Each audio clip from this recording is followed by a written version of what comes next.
Alright, we should be live, back, and we are working on the infamous Cruelclaw. Here he is if you haven't seen him yet. He's from the upcoming Bloomburrow set. So for 1 black and red, he is a 3/3 with Menace, and whenever he deals combat damage to a player, I exile cards from the top of my library until I exile a non-land card. Then I may cast that card by discarding a card rather than paying its mana cost. So, Cruelclaw is going to be very focused on casting big haymaker spells for free off the top of the deck, but also we're going to have some madness cards and some reanimator things, so that way when we draw these big flashy spells and we can't cast them, we still have recourse with Cruelclaw. And he actually sets us up to do other cool things in addition to casting spells for free off the top. So last time we finished on Ikoria, so we're picking up with Innistrad this time. And let's see what we have. Yeah, 13 tap, 2/2 black zombies. Not the bomby effect we're looking for, post-combat especially. Probably don't need Blasphemous Act. We have access to black's mass removal, so I think we can pass on red's damage-based one.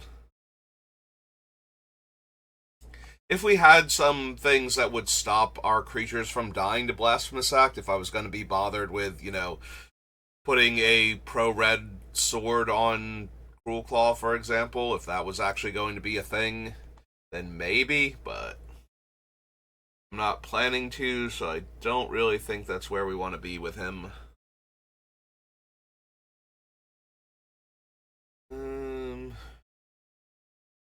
I'm sure we'll run some number of flashback cards if I can find some really good ones, but Burning Vengeance doesn't seem like it's worth the card slot.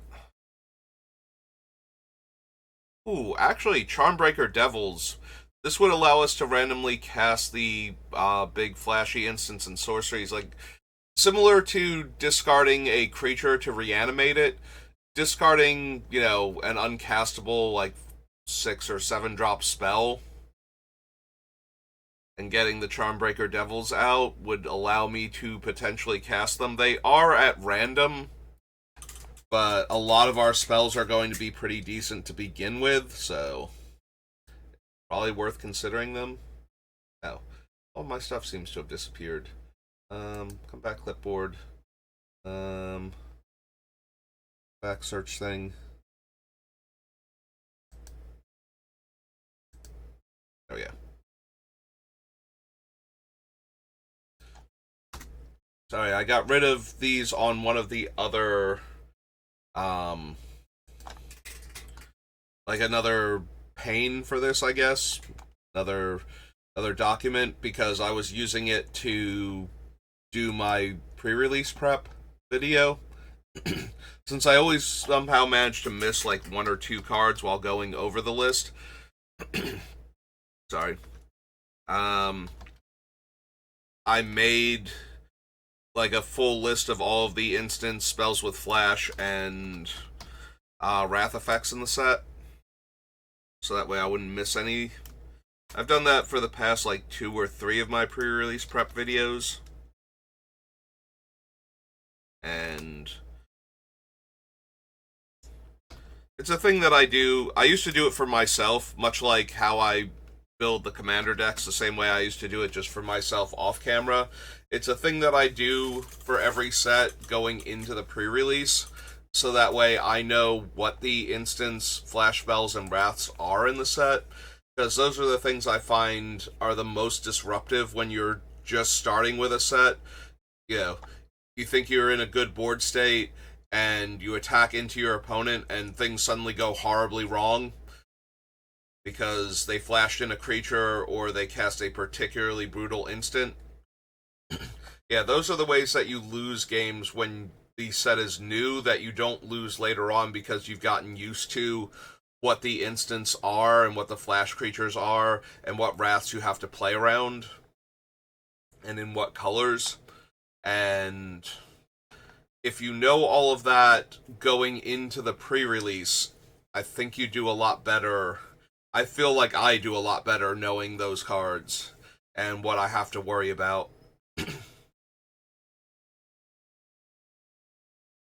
So that's how I prepare for the pre-release. One of the ways I prepare for the pre-release. That's one of the things I do on my own that nobody else I watch actually does.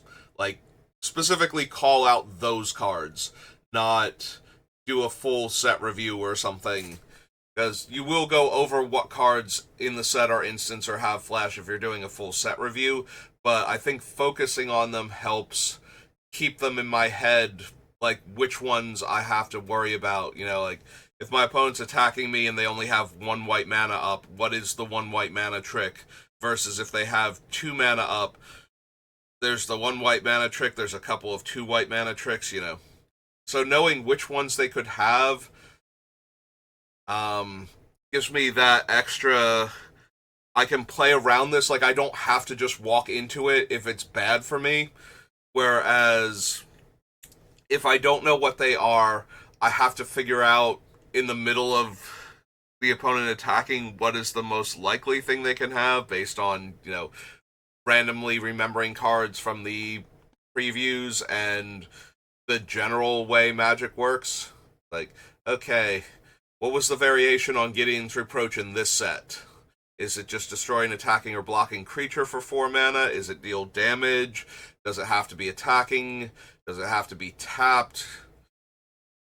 Was the one in this set a sorcery? Do I not have to worry about? All of that.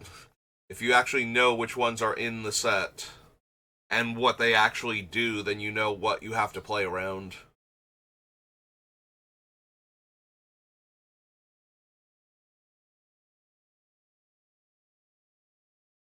Um,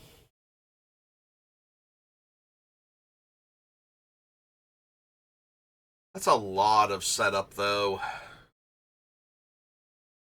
And if anybody has any artifact destruction, it'll be pretty obvious that they need to save it for this thing if I start activating it. Stop me from getting literally every creature back.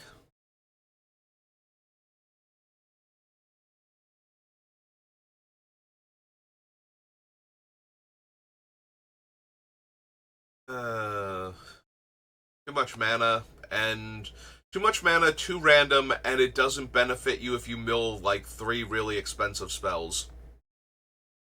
Just does damage based on the highest casting cost one. Don't need Into the Maw of Hell. Outlaw, Liliana. Hmm. Lily's fine. Not too powerful. I've run her in my Super Friends Commander deck, and I don't think we really need her. Like, we're less bothered by the discard effect, but that's not really doing a ton for our deck.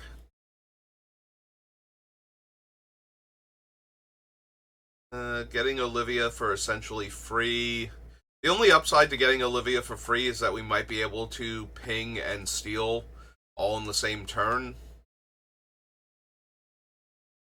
Seems super essential, though. I don't need Rage Thrower at all. Prayer of the Abyss.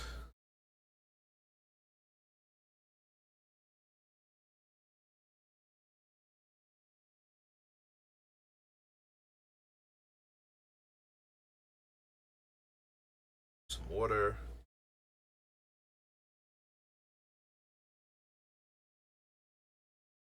Hmm. Sever the Bloodline is not terrible. It's a removal spell that has flashback, so we could discard it if we needed to for Cruelclaw, and we would still have access to it. But it's 7 mana from the graveyard. It's nice that it kills like creature token decks and decks that rely on one of the no deck limit creatures. But still, unimpressive. Again, not unplayable in our deck.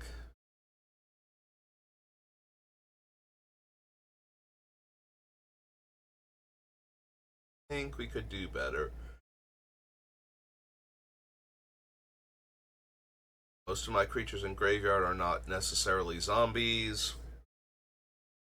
Burial Rites has white in it. We would absolutely run on Burial Rites if the flashback costs were not white. Or Cruelclaw was somehow a Mardu commander. But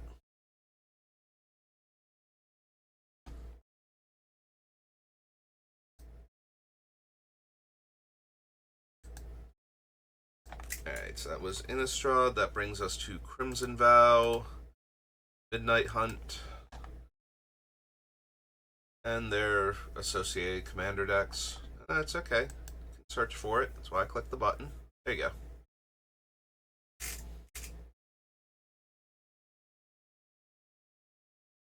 Come on, Gatherer. You can do it. I have faith. Alright. Angie and or one or more other vampires enter the battlefield on your control, create a blood token. Sacrifice a blood token, each opponent loses 2 life and you gain 2 life. I don't need Ballista Watcher.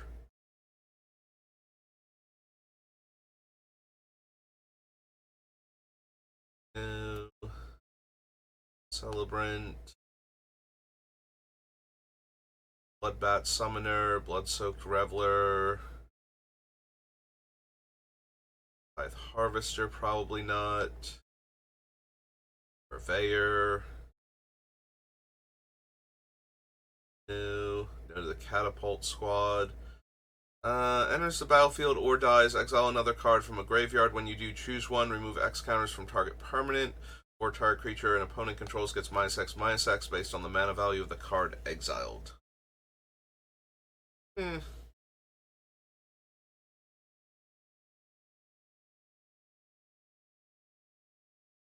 Gatekeeper. Chandra.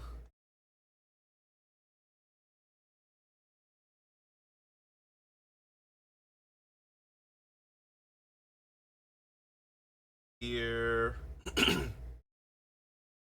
Hospitality. Answer no. Scavenger. Enters the battlefield, gain control of target creature, less than the number of vampires. Nope.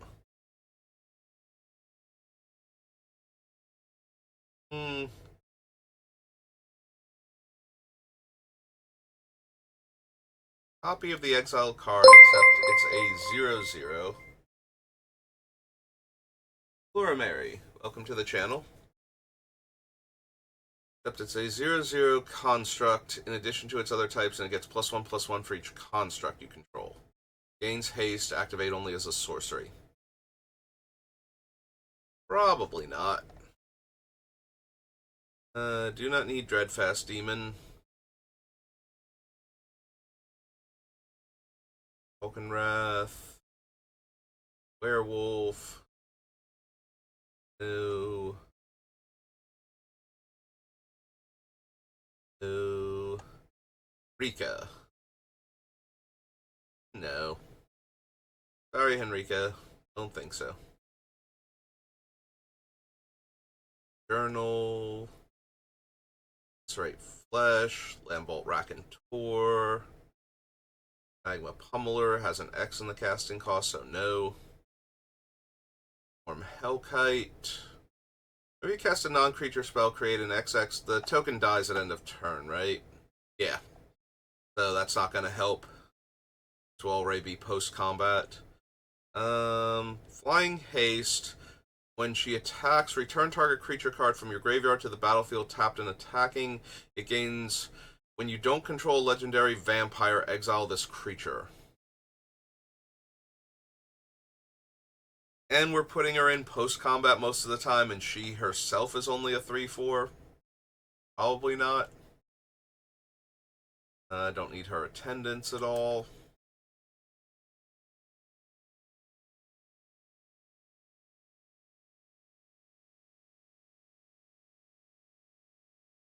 Fire Spawn.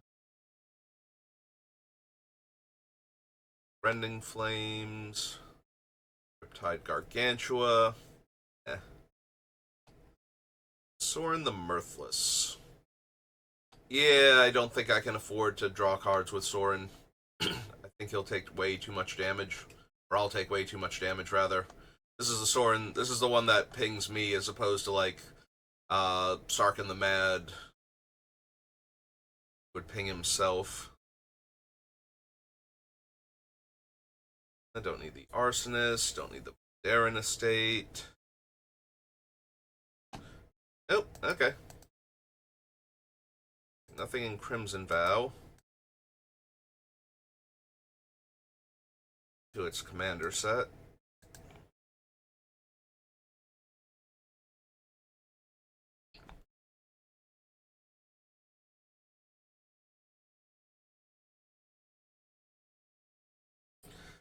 Beginning of your end step, create a blood token for each player that lost life this turn. Whenever Stefan attacks, you may sacrifice 2 blood tokens. If you do, you may put a vampire card from your hand onto the battlefield tapped and attacking. It gains indestructible until end of turn.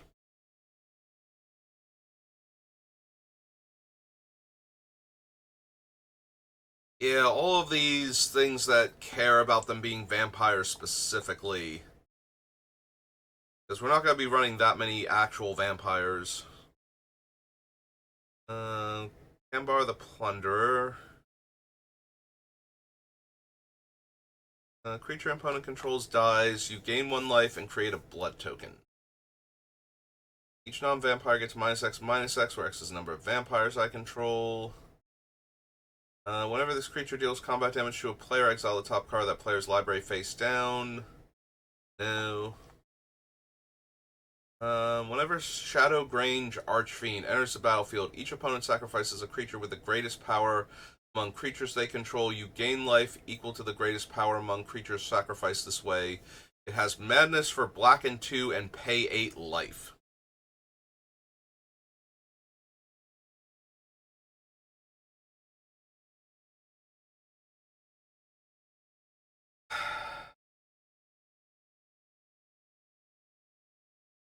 It's not terrible.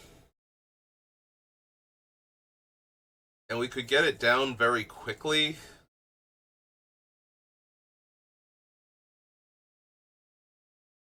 It might be worth it, actually. Alright, I'm down. Down to the commander sets.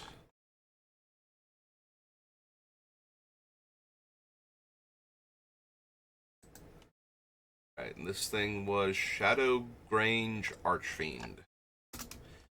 Shadow Grange Archfiend. It is 6 and a black for a demon 8/4.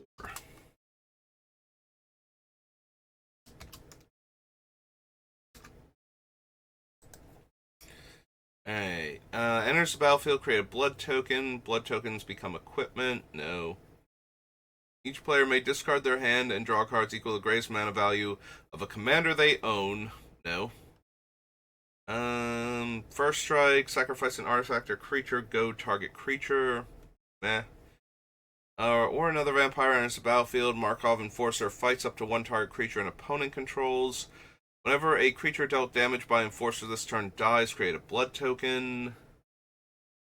Enters the battlefield, destroy up to X target artifacts without mana abilities, where X is the number of vampires. Sign of Opulence or another non-token vampire dies, make a treasure. And Sinister Waltz. Choose 3 target creature cards in your graveyard. Return 2 of them at random to the battlefield. Put the other one on the bottom of your library. For 5 mana, I get 2... I have to choose 3 creatures, and I get 2 of them at random into play. The third one wanders off on me.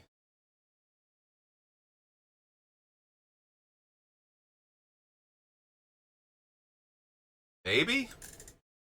Like, 5 mana to get 2 creatures sounds like a reasonable bargain. The problem is I have to not care desperately about one of them. Otherwise, I would rather have a reanimator spell that hits a specific creature instead.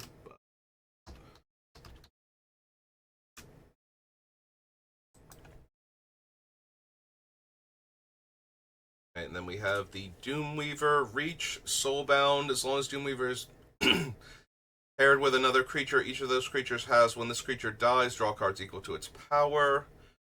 As paired with another creature, each of those creatures has, at the beginning of combat on your turn, create a token that's a copy of this creature, except it has haste and loses Soulbound, exile it at the end of combat. Probably not. Alright, so now we want to do Innistrad's Midnight Hunt Commander real quick since we're down here, and then go back to Midnight Hunt proper.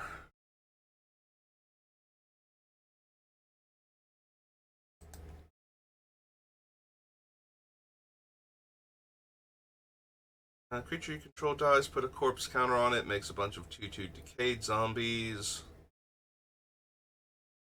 No.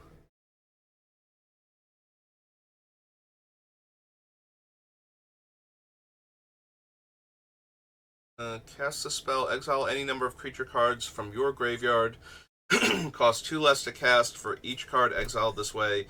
Death Touch, when it attacks or dies, choose a card at random exiled with it and put that card into owner's hand. Whenever you sacrifice another creature, exile it. If that creature was a token, put a 1/1 counter on this thing. Leaves the battlefield, return each card exiled with it to the battlefield under your control. Enters the battlefield, you may sacrifice up to 3 zombies, and then each player sacrifices that many creatures. Tomb Tyrant. Target opponent puts a creature card of their choice from their graveyard onto the battlefield under your control. And this will be 2 black and 5 to flashback. And champ players draw a step. That player draws 2 additional cards. At the beginning of their end step, they discard their hand. Sacrifices an artifact. For each artifact sacrificed this way, you create a treasure token. Costs X less to cast. Right. Army of the Damned. No. Okay. Curse of Obsession would be really funny in the very early game. Like, here, you draw 2 extra cards and then discard your hand every single turn while you have, like, no resources to work with.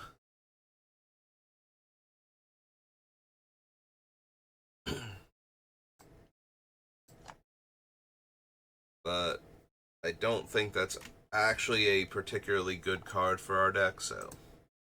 Alright, let's do actual Midnight Hunt now.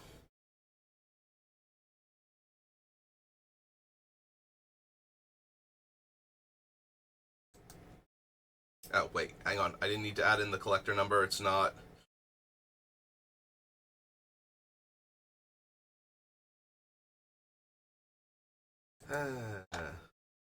It's not a commander deck.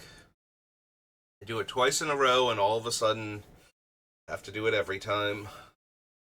Okay. Up to 2 target creatures can't block. Flashback. Think so. Outlaw. Claw Marauder, no. Whisper. Pulling. A Thirsty Adversary. Nope. Down the House, no. Champion of the Perished. Crawl from the Cellar. Return target creature card from your graveyard to your hand. Put a 1/1 counter on up to 1 target zombie you control and has flashback for black and 3.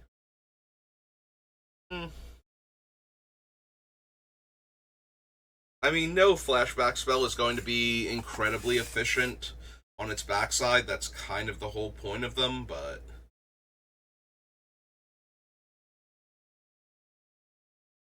Alright, that's not entirely true. Normally, they're not very efficient, so.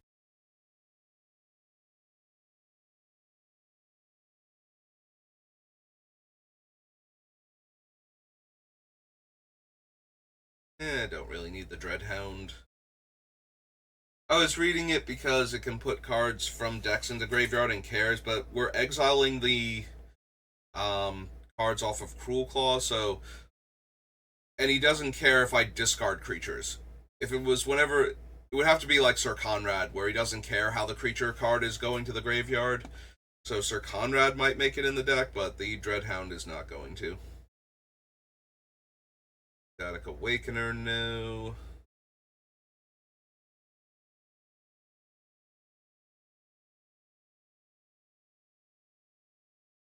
I don't need the Foragers.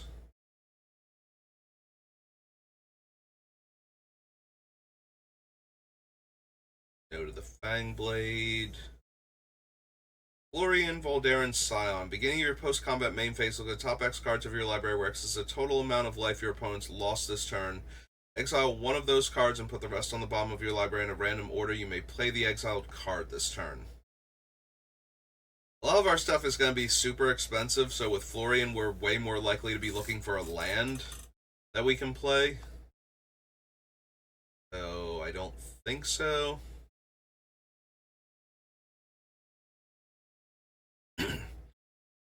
Issa, don't need Graveyard, Glutton, Trespasser, whichever.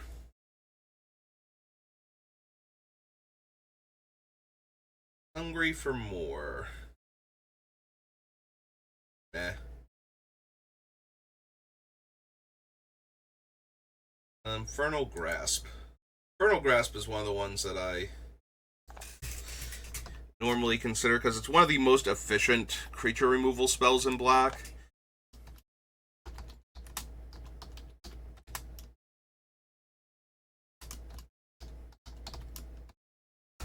It doesn't always make the cut because sometimes I want more versatile removal spells as opposed to the most efficient ones. Excuse me. But that doesn't mean it's not a good card in general.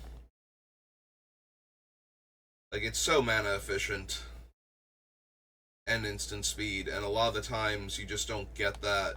Like, you either have to spend a lot more mana for the versatility, although we will potentially get the black and one kill a creature or planeswalker where I just need to forage or pay the extra black.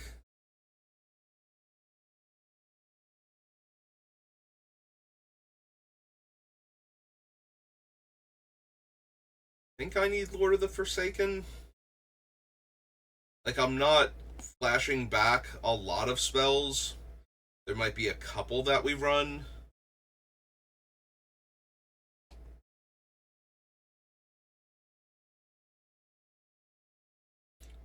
Mask of Gristlebrand, Veil Regent, Opportunist, no. I do love me a Morbid Opportunist, but don't think he's best suited for this deck. Jetpack Werewolf.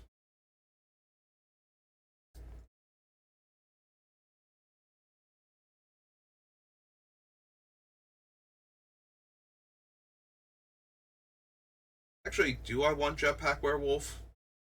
I kind of glossed over her at first, but she does give my creatures haste, and she's a very efficient body.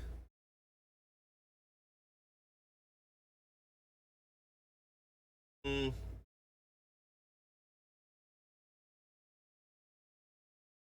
So what is her actual name? Reckless Storm Chaser or something? Reckless Storm Seeker. Alright.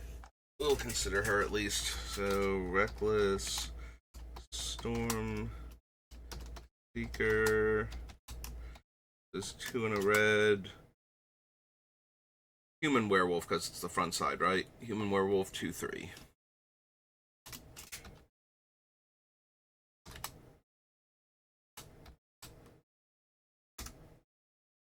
Yeah, I never really worry about flipping her, but she does give a creature +1 power and haste at the beginning of my combat step, so usually just interested in having her because of that.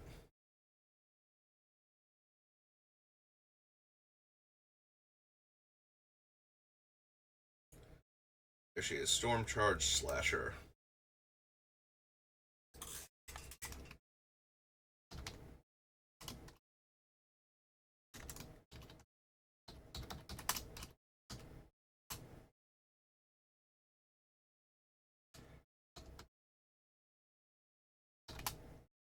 And is a 3/4 on the other side.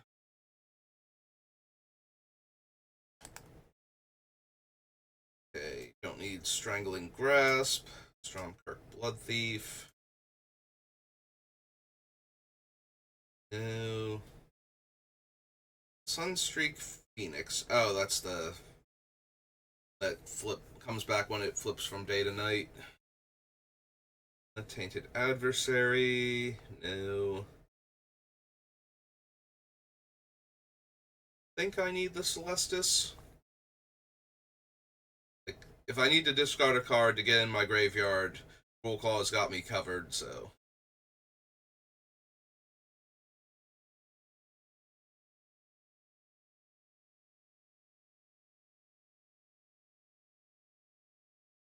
Don't really need Wake to Slaughter. Not terrible in our deck, but it's not the best either. That was Midnight Hunt. We already did Commander. Strahd. Brings us to Invasion.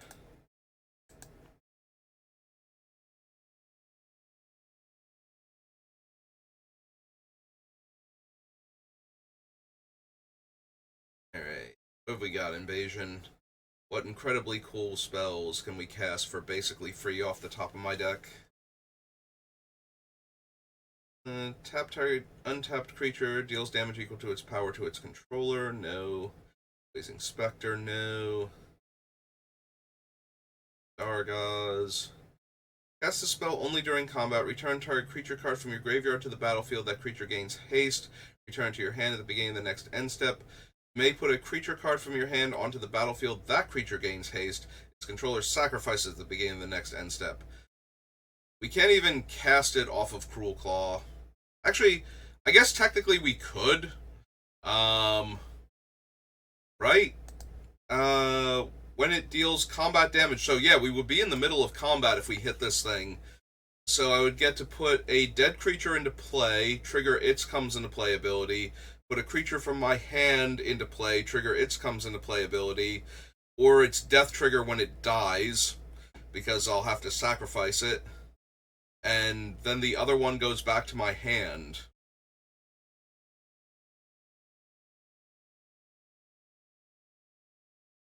It's weird, but we might be able to do something really cool with this.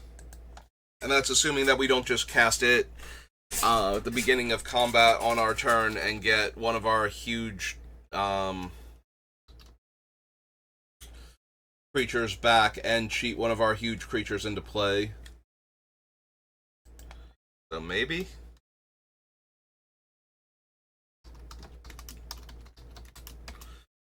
It's 4 black red for an instant.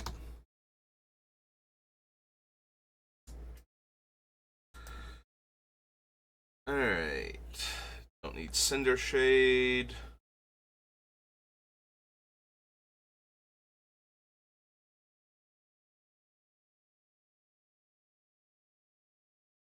Lapsing Borders at all. Crypt Angel. It's fine. Not anything too impressive. Don't need the big demon that eats all my other stuff. Because all my other stuff is going to be on par with it stats-wise, so...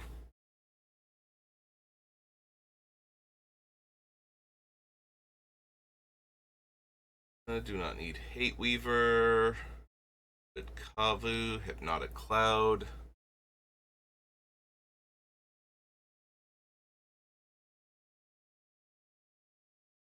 Go to the Kavus. Don't need Loafing Giant. Marauding Knight. For each planes your opponents control. Nope. And the Nightscape creatures.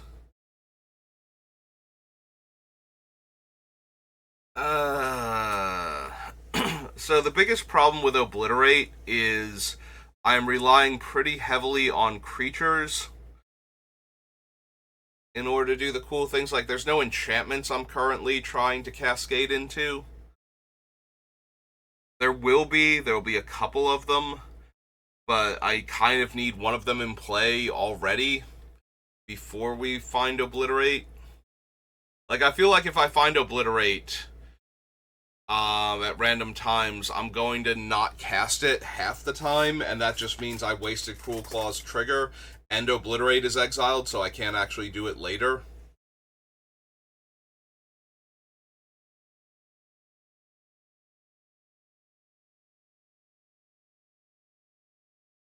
Do I want Delver as a 3-2 with a reanimate attached to it? I think we can do a little bit better at the 5 mana mark. Like, the 3-2 body is not anything I'm super concerned about, so.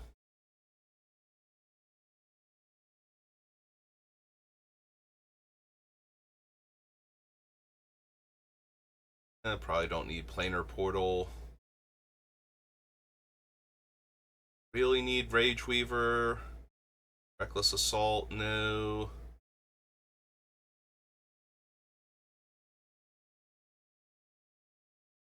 Nope, okay. Next one.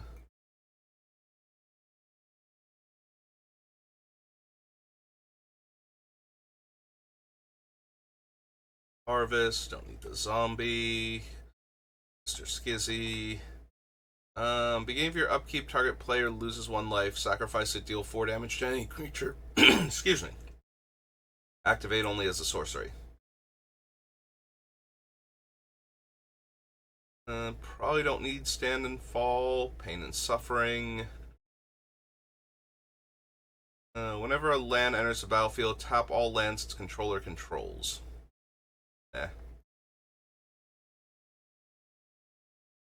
Old Sabo Tavik.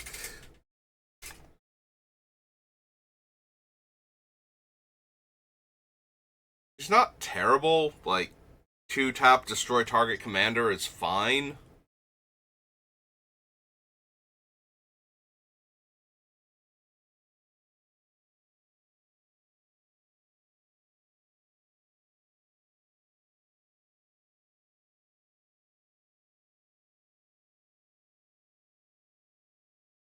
I'm looking at the other cards while I'm thinking about Sabo, and I don't think we need her Decree, although that is hilarious against creature theme decks. Like, okay, I flipped into this, so I'm gonna choose you, and I'm going to name Sliver, so pretty sure I got all the creature spells in your hand and all of your creatures in play now.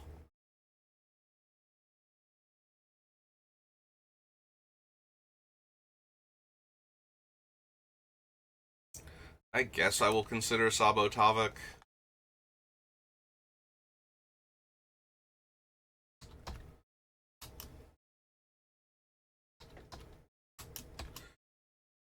This is 5 red black. She's a Phyrexian horror.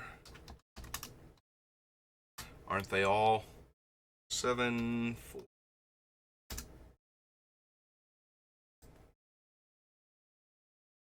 Yeah, for Twilight's Call, I kind of really need to be controlling other people's graveyards a lot better. And I currently only have the Grave Robber as my primary graveyard hate, so I would need to add like a Withered Wretch maybe, and possibly even another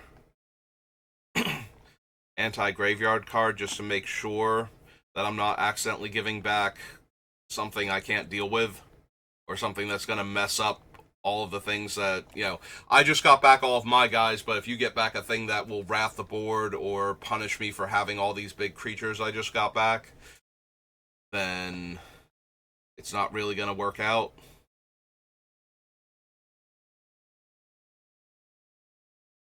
I don't need the Void. Alright, we found a couple of interesting cards from Invasion, so that was nice. That brings us to Ixalan. Alright, are we going to cheat any of the big dinosaurs into play? Probably not, because they have white and green in their casting cost a lot of the time.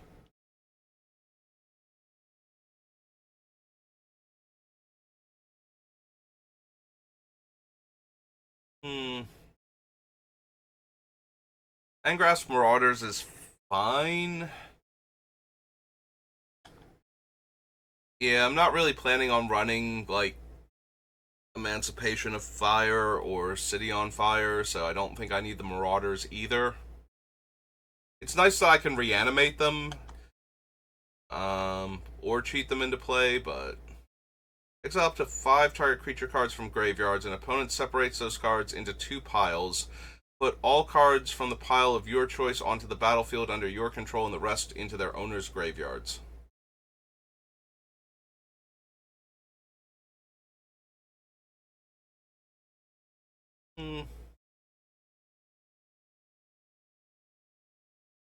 It is up to 5 creature cards from graveyards.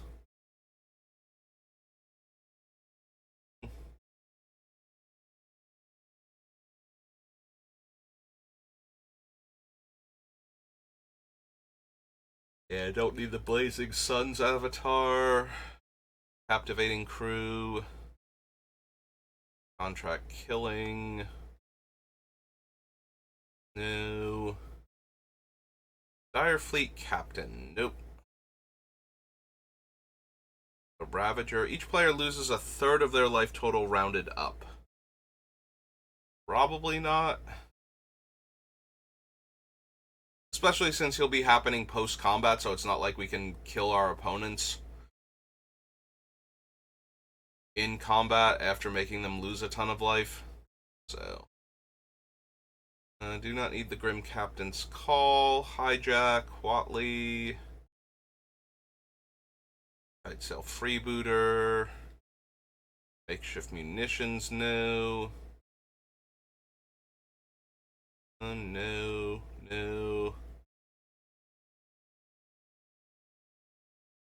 Rampaging Ferocidons. Revel in Riches. Nobody needs the Rowdy Crew. Absolutely nobody needs Rowdy Crew.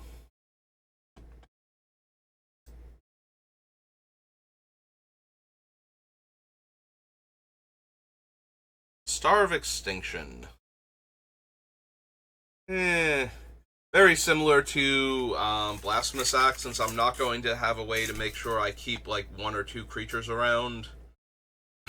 I'd rather just Plague Wind later on when we get to it, or in Garrick's Wake. In Garrick's Wake first, Plague Wind second.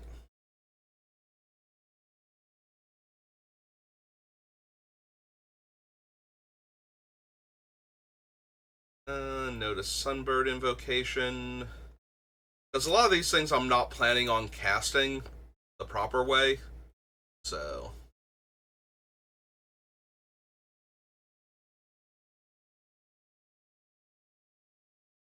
these so far. Vraska's Contempt. No. Nope. Okay. That was Ixalan.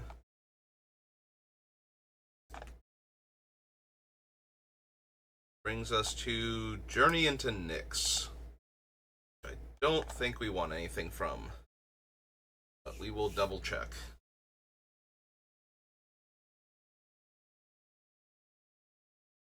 Don't need the Agent of Erebos. Tusk Boar, Blood Crazed Hoplite, Brain Maggot, no. No. Think I need the Dictate of Erebos. I think Dictate is stronger when you have a lot of smaller creatures that you can afford to lose. With the Dictate, it's like, okay, I lost my big guy, and the Swarm decks are losing like 1 random dude. Dictate is way better against us than it is for us, so.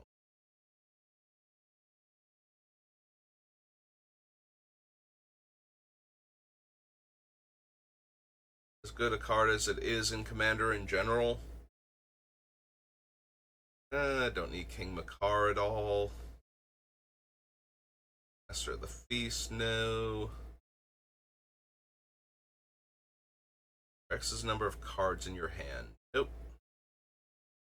Try and make sure I don't have cards in my hand. I'm discarding them to my commander.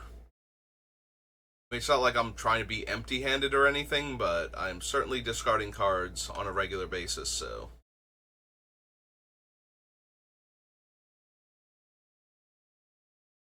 Yeah, I don't really need Thought Render. I'm not going to have enough enchantments to trigger it later on, so... Do we want Worst Fears? Do we want a Mindslaver we don't have to invest any further mana into? We just hit it off the top, and it's like, okay, cool, I'm taking your turn for you. It's a terrible hit in the early game, but one of the strongest hits in the mid to late game. In the early game, the opponents just don't have enough that they can do, and it's very unlikely you'll be able to... You know, they're not going to have a card that lets them discard their hand to do something, where you can just go, okay, you're going to put your entire hand in the graveyard now, on turn 2 or something. You know, make like 3/2/2 zombies or something. I'm trying to think, like the black and 1 enchantment where you can discard 2 cards. Yeah, we're not going to run into things like that often enough, where it's just going to be arbitrarily, okay, it's like turn 4 and you're screwed already.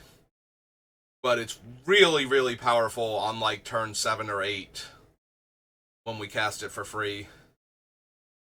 And we get to really mess up one player's turn.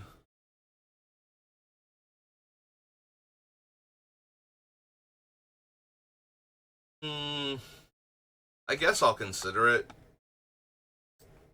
It's so strong when it hits that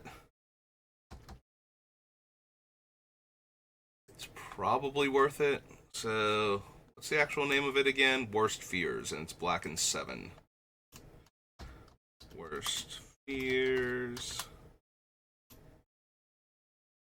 7 and a black for a sorcery.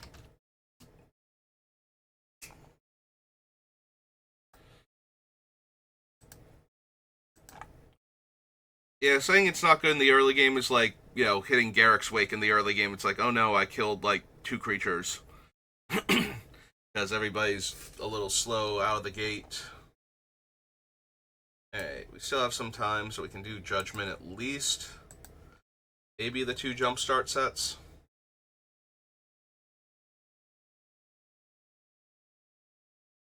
Oh, that's true. Anger's fine in the graveyard. And I would like our commander to have haste, so that's probably worth it. Alright, so this is Judgment. We will consider Anger. 3 in a red, it's an elemental, right? Incarnation. 2/2.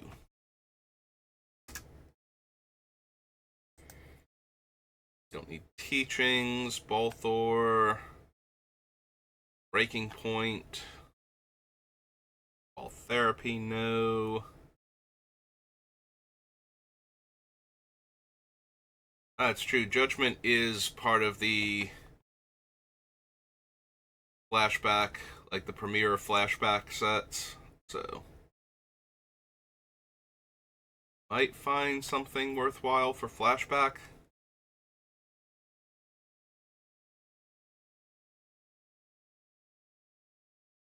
Doesn't look like it, but we might have.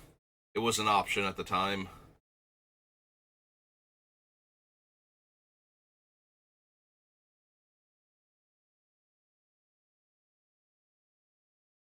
Yeah, don't really need Lightning Surge. Exchange my graveyard and library, then shuffle my library. No. No to Shaman's Trance. Gorger Org, no. Suture Ghoul. Treacherous Vampire. World Gorger Dragon. Nope. Okay. Oh, we found 1 card, so. And I guess we can push it a little bit and do the jumpstart sets real quick. It's not like they have a ton of cards to them.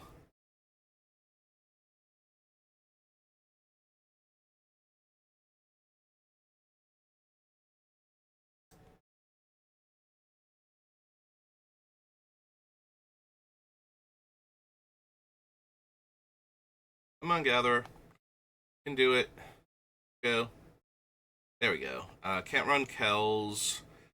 Don't need the feeder. Tiny Bones.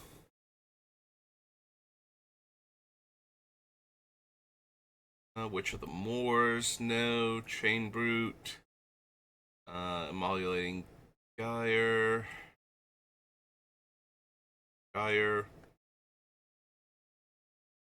Muxus. I don't need Sethron either. Not running Minotaur Tribal. And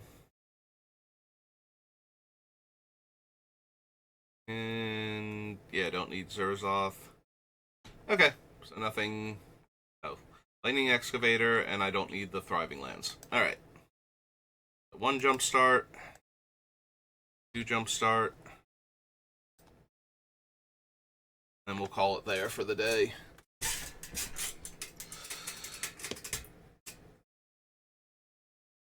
Add in thing.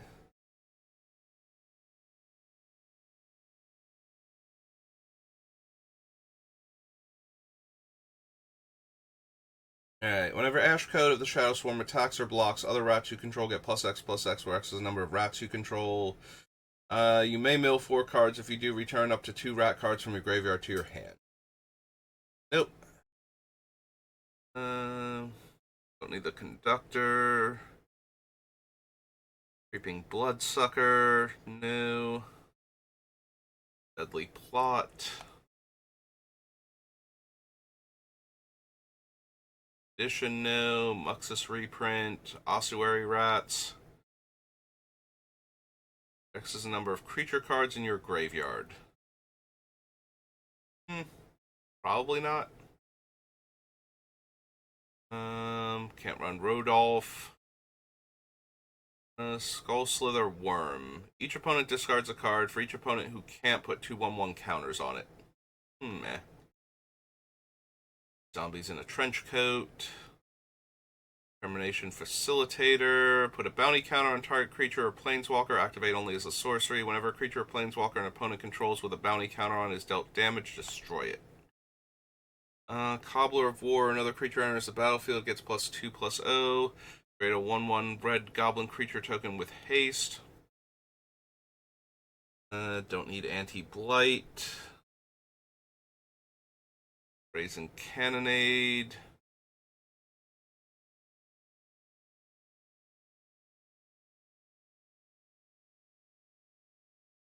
Coalborn Entity. No. Daring Piracy. Nope. Researcher, I don't think so. No. Can't run Mizzix. Attacks, you may cast target instant or sorcery card from your graveyard by paying 2 red in addition to its other costs. Yeah, unfortunately our spells are a bit too expensive for that. Don't need the Plundering Predator. Beautiful Replicator, no. Infernal Idol.